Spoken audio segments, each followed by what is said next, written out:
I pledge allegiance to the flag of the United States of America and to the republic for which it stands, one nation, under God, indivisible, with liberty and justice for all. Morning, ladies. Good morning. Good morning. All right, I'll make a motion. The Board of Commissioners approves the September 18th, 2025 regular meeting minutes. Second? Roll call. Sabrina. Yes, Jill. Yes. Mike. Yes. Step up. ladies are on. Fantastic. Have a seat at our beautiful desk. Yeah. Please don't. You won't be make a able to mess. see me, but that's okay. No liquids or food, please. I know, right? I do have some real quick, if I could, little talking, Sure. little points so that you can read along with us. So today we just wanted to come and touch base with the county commissioners and talk a little bit about TB, tuberculosis, and the control of TB within the county, and what that means between the relationship of the health district and the county commissioners. So as you can see, under the Ohio Revised Code 339.73, the county commissioners are responsible for funding TB prevention, control, and treatment within the county, and that means payer of last resort. So from my records, looking back, it doesn't seem that we've had a real MOU or contract between the health district and the county commissioners for you guys declaring us to be the people that do the work behind since the 1980s. So I wanted to just touch base. I brought Becky Brecka here. She's our Director of Nursing Programs to talk a little bit about what TB is, what our role as TB controller, if you deem that for us, what that looks like, and just to touch base to see whether or not we want to renew a memorandum of understanding or a contract, whatever works for you guys, just to kind of get things freshened up a bit for the 1920 or the 2025. So do you want to talk a little bit about what TB is and our role? Yeah, so TB is considered a Class B illness, and that's because it has the potential for epidemic. So that means it's a public health threat to us. So it is given to the health department to watch the cases. So when there's a case out in the community, we are notified through the Ohio Disease Reporting System. And so we take and watch that. So we contact the patients once we have like a positive, and then we have to establish this person, whoever it is, with a doctor or an infectious disease doctor preferably, because it's complicated. And then we try to get them on treatment as soon as possible. The treatment is a lot. They're heavy drugs, they're antibiotics, and there's 4 of them. So it's like 10 pills all at the same time. So what part of what we do is called direct observational therapy. So that means we watch our patients take their meds every single day, because TB grows super slow. So it's very discouraging. So treatment is 6 to 9 months. So sometimes it's discouraging for the patients. They're like, oh, I'm so tired. We have a hard time taking antibiotics for like 1 week or 2 weeks. They're 10 on, days. They're on it for 6 to 9 months. So Yeah. to increase compliance, our nurses have to watch them take it to make sure they're compliant because of that risk of the epidemic. So that's kind of like the basics of what we do. We provide education. We help them find other doctors. We try to get the best prices. We try to fix them up with insurance. We do like Good RX to try to find the cheapest prices for meds. Like we're all over trying to help them get the cheapest prices for whatever it is, including like monthly lab work. Does normal insurance cover that? It depends on the insurance. They're all a little bit different, and they do cover most of what we're talking about. Like one of our patients, it did not cover it, and then they decided to cover it later. So I mean, I think it just depends. What's the cure rate with that? So because it grows so slow, it's so hard to like figure it out. That's why it's a range between 6 to 9 months, and you can get rid of the illness, but it does take a long time because it's a slow grower. So like it's hard to know. I have people like that around. Slow growers.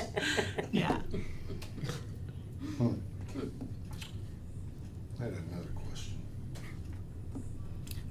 symptoms might be, the typical ones are like they start to lose weight because there's an infection in their body, but it's so slow, like they don't realize that it's happening to them until they're like, oh man, I lost 10 pounds, I lost 20 pounds. And then they start getting a cough. And then it starts getting worse and worse. And in here, it's like doing its damage. And then they start coughing up blood. And then all of this is going out into the air, and they may not even know they're sick yet. Yeah. And then because they have like blood loss, then they turn pale. So, and the disease has been around a long time, and it's common. I think there's like more than 1 million cases in the United States. Do we have any cases right now in the health department district? We do have a couple, yes. Do you? What's the cost for the medication? So you just gave me that fact this morning. Yeah, so according to I think it's called the National TB Controllers Association, it's $20,000 to $25,000 a year on average. You know, and that could include people who need housing and things like that, or hospitalizations, those complications. So that's everything. That's the whole ball of Yeah. wax. So for us, so typically, so if we get someone that is positive for TB, or shows up in ODRS, we start that investigation process. And then that part of that investigation process is, are you on meds already? Do you have insurance? And if they don't have insurance, then we work with getting them onto Medicaid. We utilize Access Point. We try to get them with whatever type of insurance we can as quickly as we can. So right now we do have someone who is uninsured, who is not currently taking anything at the moment. So we are doing our due diligence to get them on Medicaid or Medicare. Again, contacting Access Point to let them know so that we can get them on some sort of insurance as quick as possible. So if there is like a gap in coverage or getting financial assistance, where does that come from? So right now it's coming from the health district. So because we are, managing the TB, we have to get them on medication as quick as possible with an infectious disease doc as quick as possible. So we are covering that at the moment. And so we have like a real quick, our first case that we had so far, we did put some money out for. Yeah, we paid for the labs. The doctor tried to give us a cash rate because he didn't have insurance at the time we first got the first patient. So the doctors, they want to help people. We want to help people. It's just really hard when there's no funds for that. They don't have insurance. He was new to the county, but in the meantime, has active TB. So like we have to move forward because like there is that potential for an epidemic. Yeah. Right. Yeah. So as of right now, just the cost, outside of cost, not including any of our time, we put out a little over $1,600, and then now he's on insurance. All is so now it's just our timing of, watching every day that he takes his medications. So there is some that case management time. So what's the process of, we're the payer of last resort. So you go to the state first because the state will give you reimbursement, or how does that work? If you could explain that. It's a little cloudy at the moment. I'm going to be completely honest with you. We've been working with the state TB controller. Thank you. And I've also reached out to, like, Mahoning County has a TB levy, so they have a big TB clinic and such, just to kind of see how that works since they have such an established system, because they have evolving. So yes, so it would be, we would document all of the things that we have put out, provide an invoice. That invoice at the moment looks like it would go to the state, and you guys at the same time, so that they would deem what we could be reimbursed for, and then the money would come through you. We're like the sub-award. Correct. Yeah, so just to clarify, and you can't submit that until the case is completely closed, correct? So if it takes 6 months to 9 months, you will not actually see payment until it goes through the process of the reporting to the state, and then they decide what's reimbursable or what's awarded, and then it comes back to us Correct. to reimburse you. Correct. So the shortfall between the state Mm-hmm. and you. So really the part of what I am asking is, and you guys decide between Yeah. an MOU or a contract, is that the county commissioners pop in $10,000 into a TB fund. Because right now the cases we have, they have homes. So, but we could get a situation where the people, are homeless. So we would have to put them in a hotel. We would do our due diligence to work with Family Community Services or Family Access Services, because they have, things available for us. We would do our due diligence to go through all of the other county resources first. But if we have to house them, that would be something that we would not be reimbursed from the state. So that would be something that the county commissioners, we would ask for you guys to assist with that. How many cases have we had in the county in the last 5 years? 2. Yeah, since 2020, we've only had, it's been 0 to up until 24, and then this year we got 2 Or we cases. may not know. Always, And right? that's a But possibility too. yeah. Mhm. But like before that, so 2013 to like 2019, it was 1 to 2 cases every year. You've been coughing a lot. COVID's on the rise. We'll get her checked after. Yeah. All right, Okay. very nice. All right. So what you're asking from us today Mm-hmm. is to basically have like an MOU or a contract that to designate you as like our tuberculosis clinic, I guess you could say, or Control unit. control unit. Mhm. Okay. In the old documentation from, let's see. it was 1982. 1982, Yeah. they reference it as a clinic. Yeah, So, okay. And then the second quest is that we set aside funds Mhm. specifically for, because years ago, and I have this, in 1982, we actually had a levy on the ballot Correct. for tuberculosis. So there must have been a big increase. Right. So at we that don't time. need that. So it's not as bad, but that is your ask. today. Correct. Just to put aside roughly $10,000 in a line item that would be for TB control measures, and then the MOU to declare us as your TB control unit. Do we have a contract? Did they ever have a contract in place with you folks before? Do we know? Designating you as our control unit? Somewhere along the line, I see resolutions from our board that declares us, and from the 80s, but nothing since then. So I'm just trying to tighten things back up. Yeah, I would think if the resolution was passed and there wasn't anything to, change it, then you would continue to be. Right. So, Yeah. But it hasn't been done since the 80s. Correct. So we need to take a look at the resolution and then designate, since we do have some cases. Right. And could have future cases. Will you take 5,000? Hey, I was asking. I like the idea of 10 just for the some wiggle room, just in case if we had an outbreak, and we had to. I'm really worried about the housing. Well, I feel that's like what I we was have gonna good say. systems in place between Job and Family Services and Access Point that we can get individuals on insurance pretty quickly. Because even if you find a hotel, which I know for Zone has several arrangements, Mhm. it's still like $1,000 a month or something. Right. Yeah. So if it takes 6 to 6 9 months, right, then 10 we're- is gone. Correct. Well, both those groups do a great job for the county. They so absolutely do. No, there's other You, considerations. the jury's still out. I'm doing a really nice job.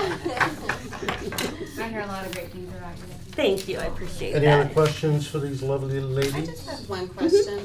You had mentioned the Mahoning County. Yes. What's specific about them, that they have several cases and they have a? I just know they have a Mahoney or a levy for A TB. levy. So they Yeah. have Clinic. Youngstown. Youngstown is Mhm. higher TB rates. I see, so they actually have a clinic is what, Yeah, I think Yeah, they have a understanding TB is. unit, like a negative pressure room even. oh, okay. Yeah. So, Thanks for the and they're information. not far from us either. No, we Right, have that's great, why and I'm we have a great asking, relationship yeah. with them. Let's, Mhm. So if we had something, we at least have neighbors that can assist us. Assist us, that's what, yes. For sure. So this contract, at least designating you, as our TV clinic. TV control unit. Control unit, excuse me, control unit.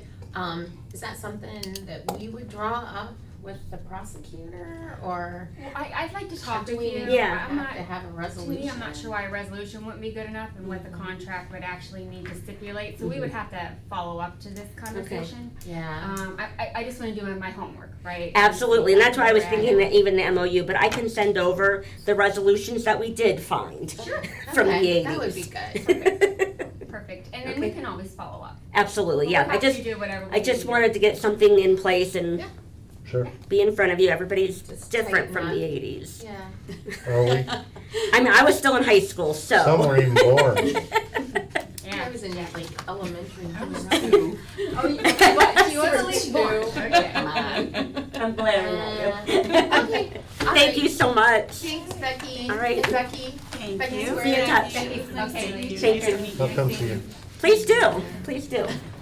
Nice to meet you. Thanks, Becky. Nice to meet you, man. Thanks.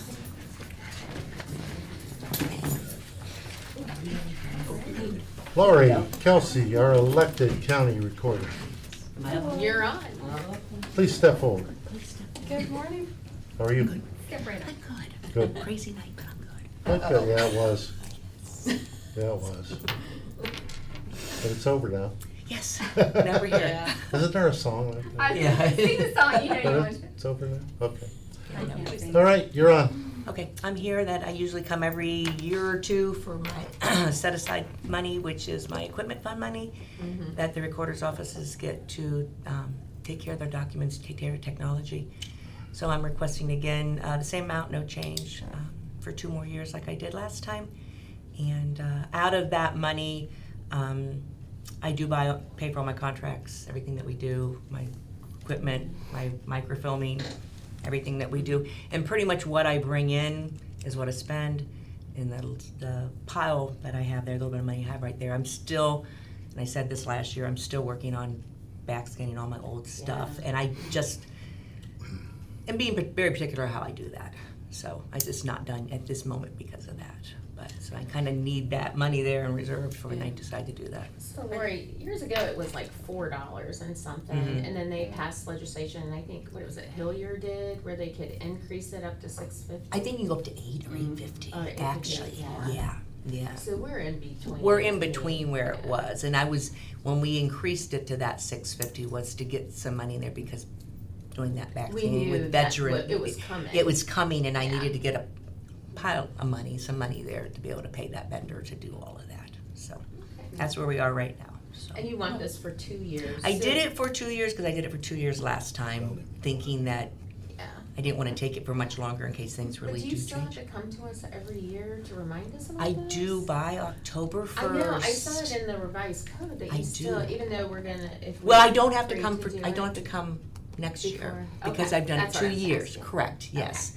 Some people do it 5 years, some people do it 1 year. I did it 1 year when I first got in here, and then I thought, well, maybe I can ask for 2 so I don't have to come back every 2, but every 2 years to ask for it. So that is where we are standing with that. So I just wanted to discuss, I mean, and make clear, this is an additional fee that we're charging. This is not an additional It's the fee. carve out of the fee that we charge. Correct. And And we're it goes, carving out a it goes piece of right into the equipment fund for Correct. the recorder's office to use to maintain their tech without having to come to ask you guys for money to maintain Yeah, my and like you tech. said, there's legislation that it has to be done by. It legally, Yeah, it has to you, be done by what, October or something? by October 1st, yeah. This year? Every year it has, I Every have to year. come to you every year by You October. have to set the fee, I have to come to you and ask by When does the scanning, because they're going back to what, 1980? 1980. Our office, we are back to 1984 with back scanning all of the documents right now. That's good. We have to have it done by next June. Yeah. We're on track to get it done. I know that people that use our records are really appreciating that Yeah, stuff 'cause we is used to only be able to online. go back to 90. With seeing the actual documents. Yeah, Yeah. yeah. Yeah, we would be almost closer to being done, except when we hit back to a certain period, we realized that nothing was indexed. So now we're indexing and scanning. It's kind of slowed down the process, but we will be done with back to 1980 by then. And then I'm going to decide and figure out how we're gonna get 1980 back. What is the best way to do that for the county's sake, to have those records preserved, on a digitized place, so. And that's what your excess that's Fund sitting in there. is to get Yeah. 1980 back. And I will be very honest, right now we are doing all the back scanning in-house because I wanted it done in-house with my staff, because we have control of what's going on. Sure. I don't have an outside vendor. Some people hired outside vendors, I chose not to. So it's kind of a win-win, because if we are not extremely busy every day, then that is kind of a filler time. Going 1980 back, I'm still deciding what I want to do. There's a lot of options. Nothing's indexed. Do we want to go back and index everything and scan everything? Do we just want to scan everything? Do I want to hire a company that will put it all together and make my indexes and my documents go together? And I would just be honest, I don't know what is the best answer. Maybe I'll ask you someday what you think.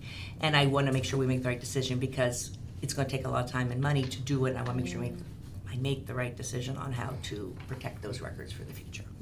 So that's. And a lot of those records are probably out at our offsite facility, or where? You know what I have found out when I asked before? Those are almost duplicates of what I have, because Oh. those books were transcribed. And I asked one day about that, and I think if I can prove that and this is the exact same thing, those can go. Yeah. But that's another project to go. Mhm. Yes, this actual book here is over here. Yeah. Because that's what I have come to the conclusion when I've gone out there.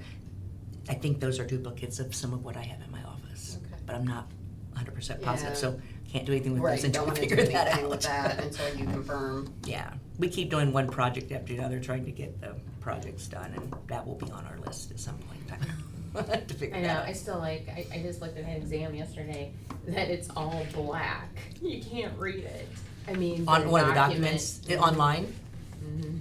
a recent one from 1980 forward. Oh, no, not Oh. yours. I'm just Oh, I'm saying, thinking- I know how important it is to be able, but there's some here, never, this was probably in the 60s. And I know when I've heard some people, when they have an outside vendor do it, they have issues, because when my staff sees a mistake, say a page number's wrong or a date's wrong, they give me a sheet and I instantly go correct it. I'm not always sure an outside vendor's gonna pay attention to that. So they have a sheet and they'll say, this book and page number's wrong, this date's wrong, this is not right. And that's why I'm having them do it and not an outside vendor, and that's why it takes longer. All right, Anything else? how about you? Me? I am Anything else? good. No, I think Everybody, I'm good. everybody's good? 2 years. Yeah, All so right. I'll see you in 2 years, I guess. Yeah. Thank you. All right. Thanks, All Lori. right, thanks, Lori. And we'll approve that under miscellaneous later. Okay, that's what they said, okay. Yeah, maybe. Maybe, okay, let me know. Kelly Jo, Me? step on up. Hey, ladies. Come on, Lisa, you could come sit beside Yeah, me. time no don't- see. Don't sit back there. Let the commissioner chat with you. Yeah, don't sit back there How are like you? you don't know Good what's morning. going on. I cleaned my glasses for this one. Yeah, that's it. It's my reader. You ready? Mine were All clean, right, I'd see too much. What is it? Mine were clean, I'd see too much. Oh, yeah. You just keep them off. Okay, my first item on my open agenda is the data report for July and August. There are some data sections that have incomplete data. Medicaid and childcare, we're struggling to get some of that from the state.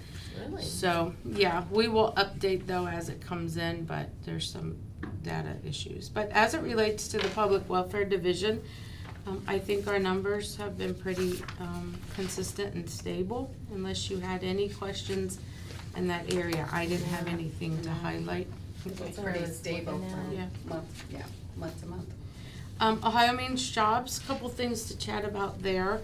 As it relates to individuals coming into the center for supports and services, those numbers are pretty stable. We are not versed or funded to support our residents and questions relevant to unemployment.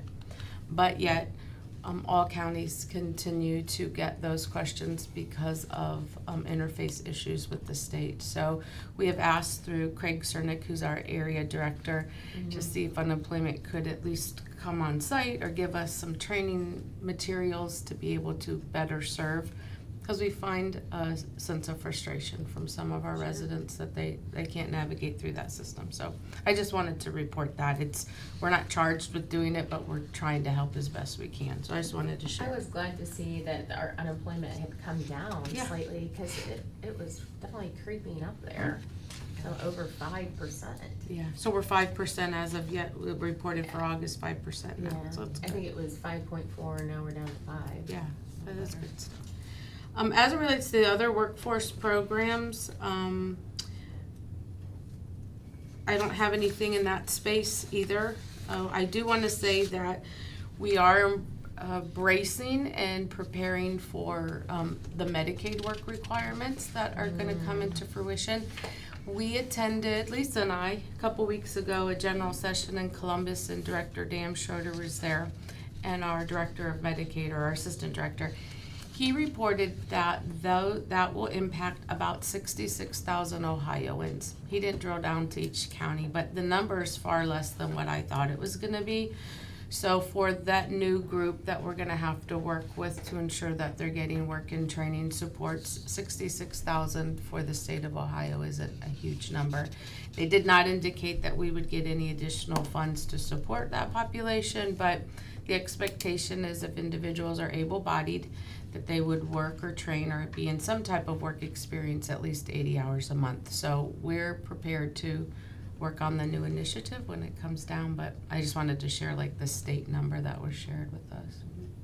So that was that. Benefit Bridge, we have 27 individuals in the program. We do know that we had a reduction in non-TANF allocations for the program, and those are for individuals that don't have minor children. It's pretty sad because that's the population we were really ecstatic to be able to help, because there's not a lot of flexible fundings in that space. So if you have questions on the financial part, Lisa can give you some perspective, but John Hornick used to work for CCAO, and he's now our association president. He actually connected with me Friday. He was having a conversation with a legislator out of Belmont County, trying to do some advocacy in the Benefit Bridge arena, because we really want to be able to sustain that program. As you know, we read lots of success stories, and we're seeing it happen. So I just want to tell you that, and then I'm going to share a success story now, unless you had any questions before the Benefit Bridge section. Anybody? Okay, in that space, we have a gentleman that enrolled in November of 2024, and he had set some goals of opening up a bank account, retaining employment, increasing his credit score, getting a vehicle, receiving a promotion. He had lots of personal goals.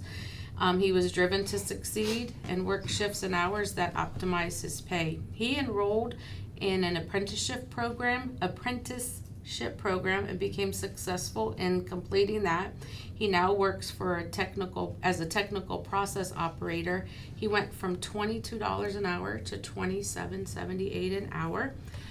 Successful, no longer on SNAP or Medicaid benefits, and he thanks some of the supports that we were able to give through Benefit Bridge. So that's the good stuff, right? That's a real Very nice. Yeah. So I'll pivot to Child and Adult Protective Services. We're steady as it relates to 87 kiddos in foster care and 61 open cases in our adult protective arena. The Child Support Division, very steady with about 7,000 child support cases that are being managed, and $1.5 million being issued each month to families for the care of children. Our staffing numbers are down a bit at 174 at the end of August. We are prepared to start a eligibility specialist class on October 6th, and that's in the public assistance arena. They've been down a number of positions for a long time. We had our own job fair at Ohio Means Jobs a couple weeks ago, and we're really successful. So we're ecstatic to start a new group to work on public welfare. That's that, unless you had any questions. No? Okay, lovely. You know, Kelly Jo, can you speak to, on page 6, Mhm. it says here, families residing in transitional recovery housing. Can you speak to that? Sure. About 7 years ago, Mark Frazone and I collaborated on an initiative when the opioid grants were vast in all communities. And he used his portion of the funds to open up or use an apartment complex, and he transitioned that into independent housing, specifically for our families that may have lost their children to the foster care system because of substance abuse.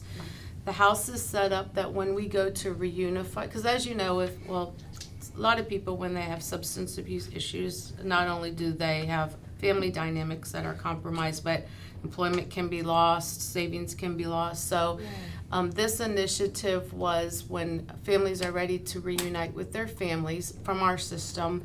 We have 4 apartment complexes that they can move into. And JFS funds a case manager that's there 8 to 4 Monday through Friday at the house. So for the families that get their kids back and they need supportive services, we fund the case manager. He funds the apartment complex and the operations.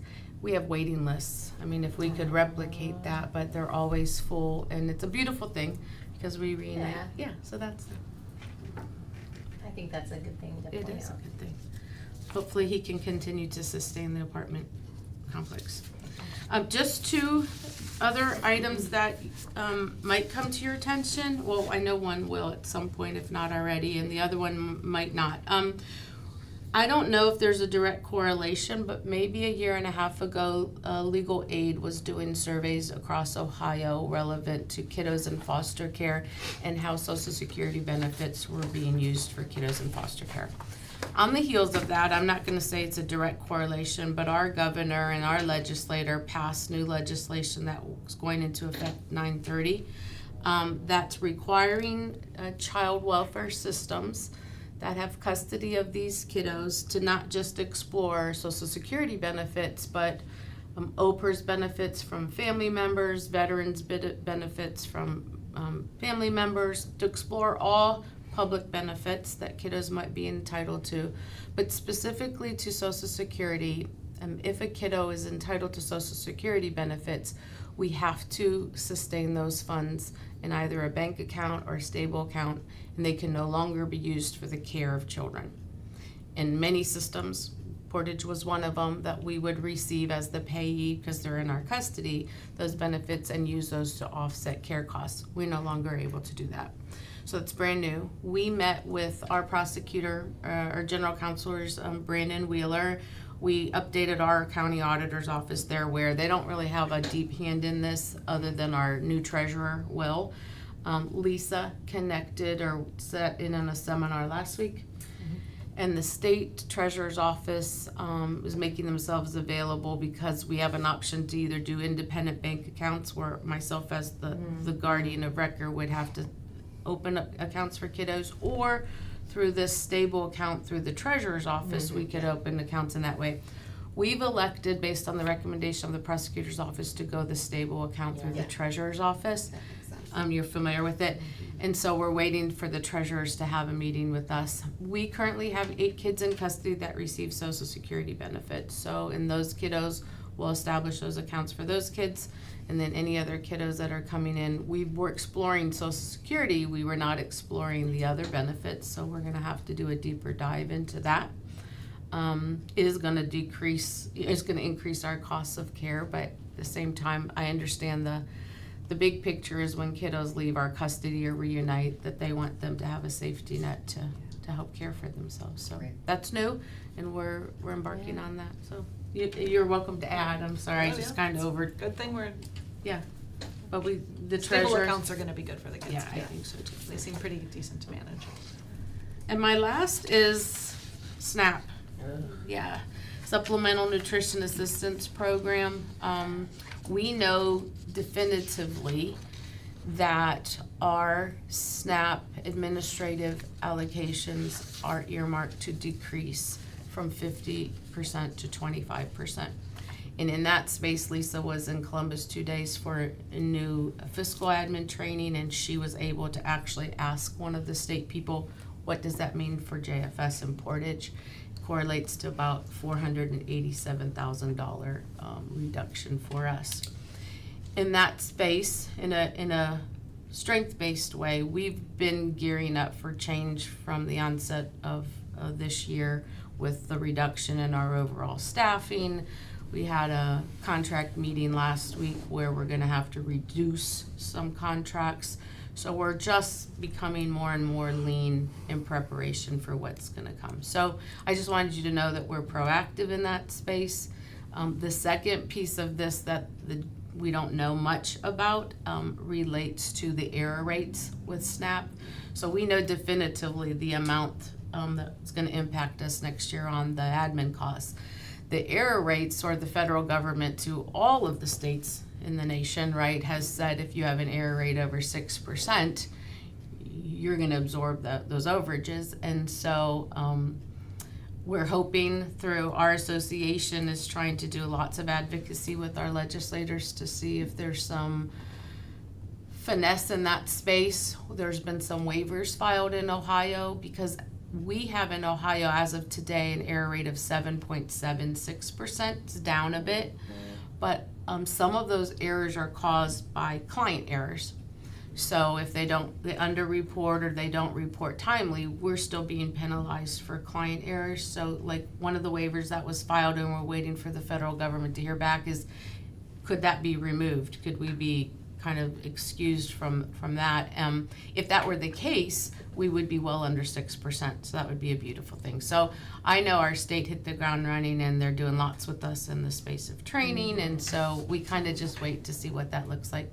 I think you guys as the county commissioners will be connected to that if it manifests, but we're just hoping that we see a I different talked to day. John Honick about it because he's all into this. Yeah, he issued a release, and one of the lines, and I'm just share because I have a couple listening sessions with my team just to make sure they don't panic, because one of the statements in it, it says that this change will remove a total of 67, this is just the admin part of it, but this will remove a total of 67 million in federal support, 47 million to counties, and that's that 487,000 I just talked about.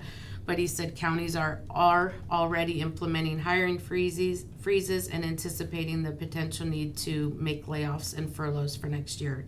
These staff reductions will have a devastating effect. So he put it in his outreach, and so to my team, I will have a couple listening sessions and give them the reality of what it could look like, but ask that they trust our process as we're continuing to be lean and try to see how we can move proactively in that space. I just don't want people to panic and think this is happening now, but it's a possibility depending upon what the future looks like. So I just wanted to share, you're already aware, and so we're preparing.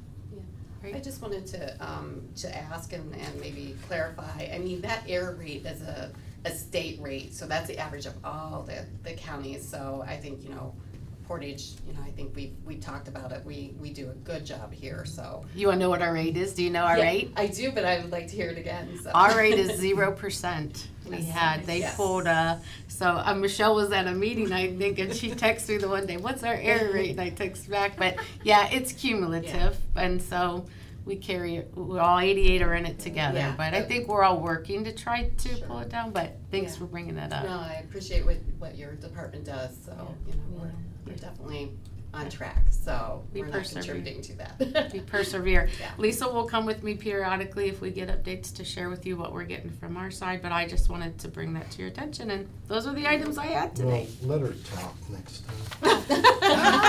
I heard you out there, Lisa, be quiet. I was No, downstairs, I told her. I heard. Hey, I'm everywhere, Lisa, I'm everywhere. Well, if it makes a difference, I texted her at 6:30 this morning, said, do you want to come up to the commissioners with me? And she said, yes, and then we were walking, she said, I didn't prepare, I said, don't worry about it, I'll do the talking, be if you quiet. just want it. It's not pretty. All right, ma'am. You can talk next time, thank you, Thank you commissioners, both. have a great day. Have a good day. Miss Jackie? Morning. How's everybody? Good, you? Wonderful. Are you really? I am wonderful. Yeah. So a lovely day out there. I don't have any comments. I sent the board just the outliers for the NLs and expenditures, but other than that, I don't have any comments unless the board has any questions on my agenda. Any extra money? I'm looking, I'm trying to find some. I'm gonna get you a money tree. Well, I'm trying to find one, but I haven't found one yet. That actually produces money. Well, right. yeah. I'll make a motion, the Board of Commissioners signs the satisfaction of mortgage for Carlos and Marcella Stevens for $3,150 on property 1502 State Route 183, Atwater, Ohio, as requested by Neighborhood Development Services. Documents reviewed by the Department of Budget and Financial Management. Second? Roll call. Sabrina? Yes. Jill? Yes. Mike? Yes. I'll make a motion, the Board of Commissioners signs the satisfaction of mortgage for Carlos and Marcella Stevens for $6,285 on the property at 1502 State Route 183 Atwater, as requested by Neighborhood Development Services. Documents reviewed by the Department of Budget and Financial Management. Second? Roll call. Sabrina? Yes. Jill? Yes. Mike? Yes. In accordance with section 305.30K of the Ohio Revised Code and this board's resolution 21-0396 and this board's resolution 21-0878, the Board of Commissioners acknowledges and approves the county administrator's approval to direct the auditors, I'll make a motion to direct the auditor's office to pay process the September 18th, 2025 bills, ACH payments, wires, journal vouchers, and then and nows as applicable, contingent upon the verification of the reports as presented by the county auditor and reviewed by the Department of Budget and Financial Management. Second? Roll call. Sabrina? Yes. Jill? Yes. Mike? Yes. I'll make a motion to process the September 18th, 2025 budget amendments as reviewed and recommended by the Department of Budget and Financial Management. Second? Roll call. Sabrina? Yes. Jill? Yes. Yes. I'll make a motion to transfer from Fund 1413 WIA Fund to Fund 1410 Public Assistance Fund. Second? Roll call. Sabrina? Yes. Jill? Yes. Mike? Yes. I'll make a motion to transfer from Fund 1414 Child Support Administration to 1410 Public Assistance Fund. Second? Roll call. Sabrina? Yes. Jill? Yes. Mike? Yes. I'll make a motion to transfer from 1415 Child Welfare Special Levy Fund to Fund 1410 Public Assistance Fund. Second? Roll call. Sabrina? Yes. Jill? Yes. Mike? Yes. I'll make a motion to accept the award of the Ohio Department of Public Safety, Ohio Traffic Safety Office's 2026 Traffic Safety Grant Program on behalf of the Portage County Sheriff's Office. Second? Roll call. Sabrina? Yes. Jill? Yes. Mike? Yes. I'll make a motion to declare obsolete and authorize the sale of one vehicle, a 2010 Ford Escape from the Portage County Juvenile Detention Center. Second? Roll call. Sabrina? Yes. Jill? Yes. Mike? Yes. I'll make a motion to declare obsolete and authorize the sale of one vehicle, a 2013 Lexus ES from the Portage County Sheriff's Department. Second? Roll call. Sabrina? Yes. Jill? Yes. Mike? Yes. I'll make a motion to create a fund 4273 Ellsworthy Road Bridge replacement for the Portage County Engineers Office. Second? Roll call. Sabrina? Yes. Jill? Yes. Mike? Yes.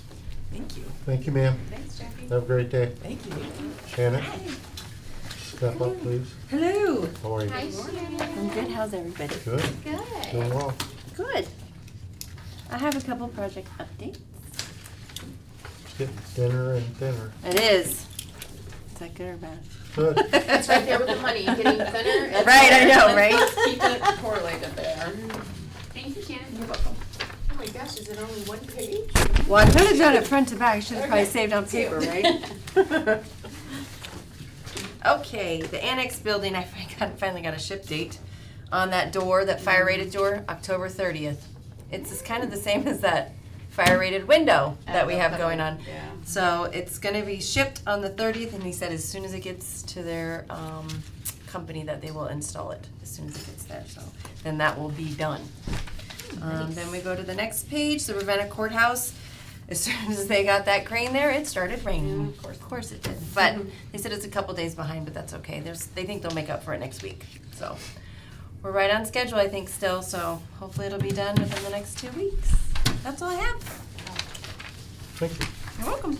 Okay, does anyone have any questions for any of, Shannon's resolutions? If not, I will read. Okay, the Board of Commissioners agrees to enter into an amendment number 2 for prevention, retention, and contingency home repair services for Portage County Jobs and Family Services and Community Action Council of Portage County. Second? Roll call. Sabrina, Yes. Jill, Yes. Mike. Yes. The Board of Commissioners agrees to amend resolution number 25-0472 for an amendment number 1 for prevention, retention, and contingency legal services with Portage County Jobs and Family Services and Community Legal Aid Services, Inc. Second? Roll call. Sabrina, Yes. Jill, Yes. Mike. Yes. The Board of Commissioners agrees to amend resolution 25-0473 for an amendment number 1 for prevention, retention, and contingency with Portage County Jobs and Family Services and Portage County Health Department. Second? Roll call. Sabrina, Yes. Jill, Yes. Mike. Yes. The Portage County Board of Commissioners approves the plans and specifications and set date for accepting bids for the Newton Falls Bridge number 131 replacement in Paris Township, Portage County. Second? Roll call. Sabrina, Yes. Jill, Yes. Mike. Yes. The Board of Commissioners accepts the contract modification number 2 to the engineering agreement with Hammond Tree and Associates Limited and Portage County Engineers for providing professional services to perform bridge load ratings on Portage County bridge structures. Second? Roll call. Sabrina, Yes. Jill, Yes. Mike. Yes. Wow. That was I pretty love good. Look at each. That was making up for last I week. know. 18 of them. Exactly. Thank you, ma'am. Thank you. Thank you. Okay, you wanna do miscellaneous? Knock it out. Alright.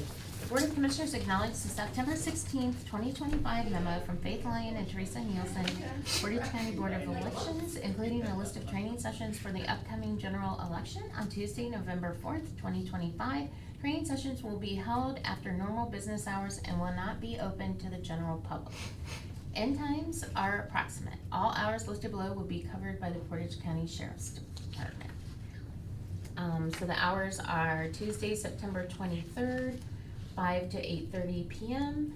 Saturday, September 27th, 8:30 a.m. to 12:30 p.m.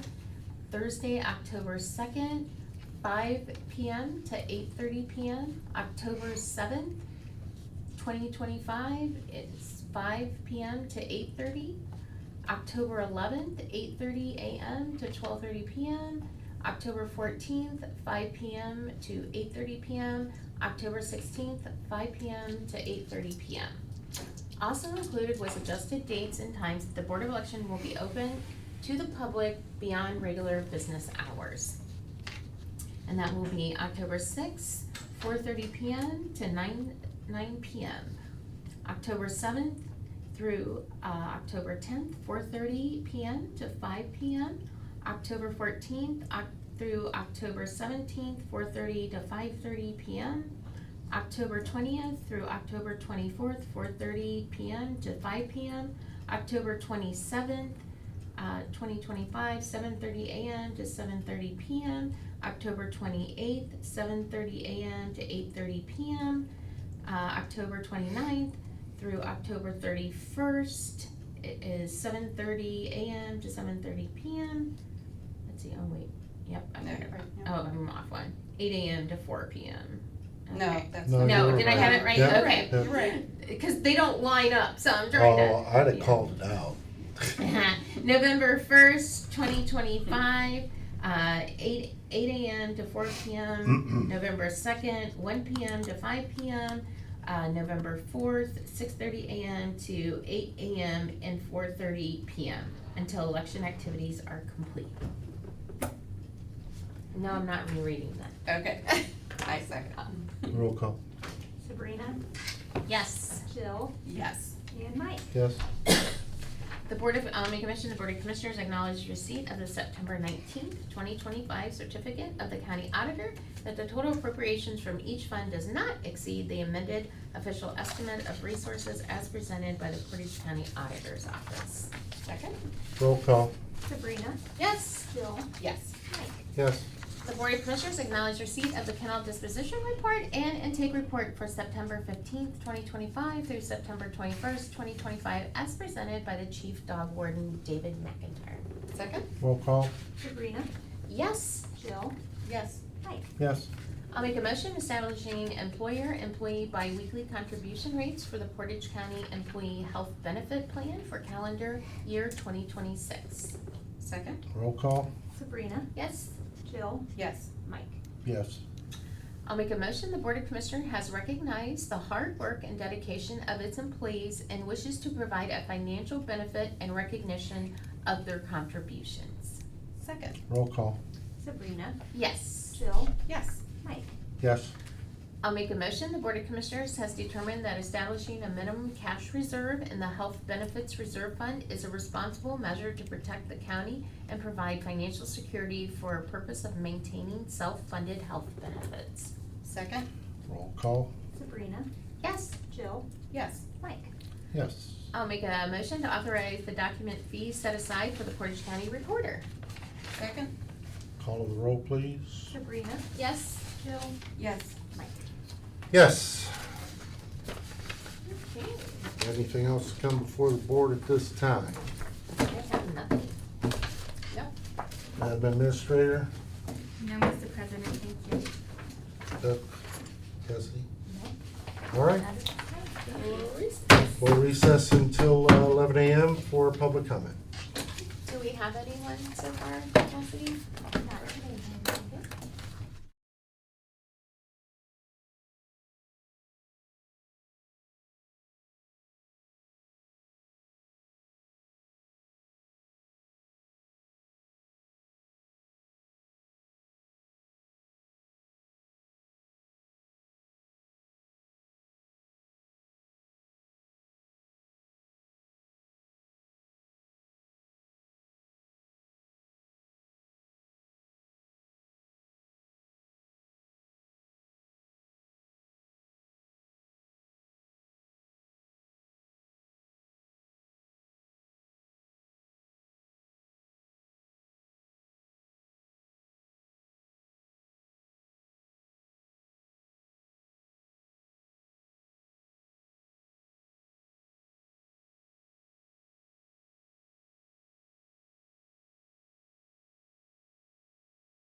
Well, we're back from recess. Anything else to come before the board? Is there any public comment? No, sir, not today. All right, Commissioner Bennett, I do not. Commissioner Crawford. No, I do not, thank you. Well, I have a variety. No, I don't. I'm good. Okay. Entertain a I'll motion. make a motion to adjourn. Second? Roll call, please. Sabrina? Yes. Jill? Yes. Mike? Yes.